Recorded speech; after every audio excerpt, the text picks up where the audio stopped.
নাসাই শরীফের 2236 নম্বর হাদিস, সাহাল ইবনে সাআদ রাদিয়াল্লাহু তাআলা আনহু সূত্রে বর্ণিত, তিনি বলেন عن سهل بن سعد رضي الله تعالى عنه قال قال النبي صلى الله عليه وسلم, সাহাল ইবনে সাআদ রাদিয়াল্লাহু তাআলা আনহু সূত্রে বর্ণিত, তিনি বলেন আল্লাহর নবী বলেছেন লিস-সাইমিনা বাবুন ফিল জান্নাহ ইকালু লাহু রায়্যান, রোজাদার ব্যক্তিদের জন্য জান্নাতে একটা দরজা আছে, যেই দরজার নাম হলো রায়্যান।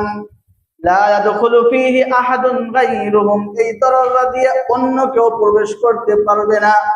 ফাইদা দাখালা আখিরুহুম উগলিকা, যখন রোজাদার ব্যক্তিদের সর্বশেষ ব্যক্তি এই দরজা দিয়ে প্রবেশ করবে, সাথে সাথে এই দরজা বন্ধ করে দেওয়া হবে। মান দাখালা ফীহি শারিবা, আর যে ব্যক্তি এই দরজা দিয়ে প্রবেশ করবে ওই ব্যক্তি পানি পান করবে।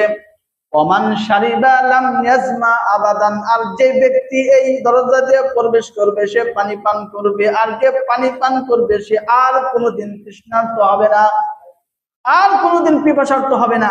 আর এই দরজা দিয়ে একমাত্র যারা রোজাদার তারাই প্রবেশ করবে, রোজাদার ব্যক্তিদের প্রবেশ শেষ, সাথে সাথে দরজা বন্ধ, আর কেউ এই দরজা দিয়ে প্রবেশ করতে পারবে না। যে দরজার নাম হলো রায়্যান। এই কারণে রোজা নিখুঁত ভাবে ভালোভাবে রোজা রাখা, যাতে আমার আপনার রোজার মধ্যে কোনো ত্রুটি না হয়, রোজা থেকে জানি অশ্লীল গুনাহের কাজ এবং আরেকজনের সাথে তর্কে জড়ানো, হালাল এবং হারাম দুইটা মিশ্রিত করে ইফতার এবং সাহারি না খাওয়া, যে শর্তগুলো বললাম এগুলো কন্ট্রোল করা।